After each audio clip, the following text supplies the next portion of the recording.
Hello and welcome back. So far in this class, we've been concentrating on the data itself. We've talked about how to collect it and how to summarize it with things like the quartiles and the median and so on, how to compute things like the mean and the standard deviation and the interquartile range and so on. But it's been pretty focused on the data itself. Now we're going to try to take a step backwards into the more theoretical side of statistics and look at the theoretical world as opposed to the data or the real world. In order to motivate things, let's consider again one of the examples that came up previously, namely when we considered life expectancies for different countries around the world, and we compared them by what region of the world they were in. In particular, remember when we compared East Asia and the Pacific compared to South Asia?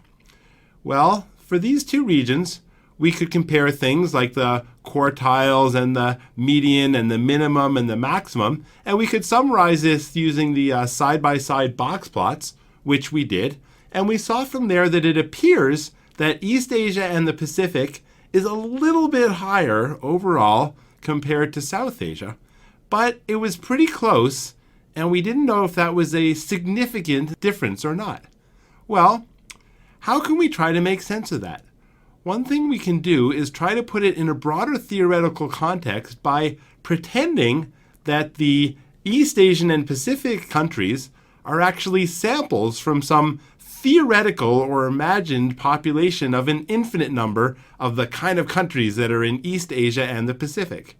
And similarly for South Asia, we can imagine that the data we have actually comes from a bigger sample.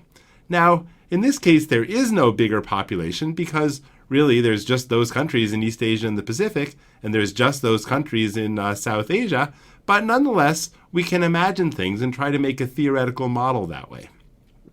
We'll come back to that later, but that's going to come up a lot for us. For example, we can also consider our case of the skeletons. Well, for the skeletons, we had various data about the age differences and the body mass index and other things like that, and they were all good data, and that's the real world or the data side of things. But we can also imagine that these 400 skeletons are representatives of some big population of all the skeletons that are out there, or all the skeletons that we might consider, and we can try to draw inferences and conclusions about the entire skeleton population, the theoretical world, by using the data that we have in the real world. Similarly for the HPV vaccine, we said, well, we have, for example, there was a study that looked at thousands of young women and measured what happened to them when they got the vaccine, but still these young women are a representative sample from all the young women all around the world. So in all these cases, we consider the real world with the actual experimental data, and we also have the theoretical world, which is the theoretical modeling that we're trying to do. In order to make all of these ideas more concrete, let's do our own experiment right now. I have here an ordinary Canadian $2 coin. It's got heads on one side and an animal for tails on the other side. I'm going to flip it 10 times and let's see what result we get. Ready? Here we go. First flip, tails. Second flip, heads. Heads. Heads. Heads. Tails. Heads. Tails. Tails. Heads. So there we go. We flipped the coin 10 times and we got a total of 6 heads out of 10. So what does this mean? Well, from the theoretical perspective, we can say in the theoretical world, the coin is symmetric. It's equally likely to come up heads or tails every time. So theoretically, we should expect to get 5 heads out of 10. And yet, from the experimental world, from the data that we got, we can see that the real world value was 6 heads out of 10.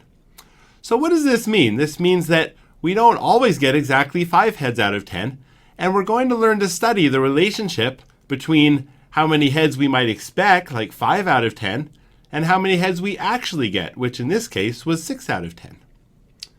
Let's do a second experiment now too. I have here a cap from a beer bottle. Now it's red on one side, and it's kind of silver colored on the other side. I'm going to now try flipping this 10 times. In this case, the theoretical value, well, I don't know. I've never flipped a beer bottle cap before. I don't know if the true probability of coming up red versus silver is 50-50 or some other probabilities.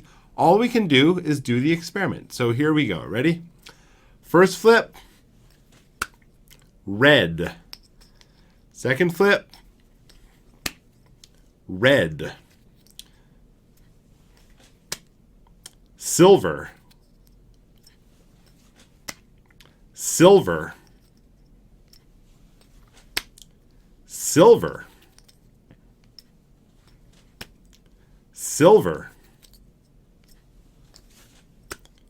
Silver. Red. Red. Silver. So in this case, the data from the real world said that there were just 4 reds out of 10 flips, or 40%. Now, from the theoretical world, we don't know how many times it's supposed to come up red because we don't have experience with flipping beer bottle caps. So, what can we conclude in a case like this? We're going to find out as we move forward that in order to understand the relationship between the results in the real world and the underlying values in the theoretical world, we're going to have to learn a little bit about the subject of probability theory, and that's what the rest of this week's lectures are going to be about.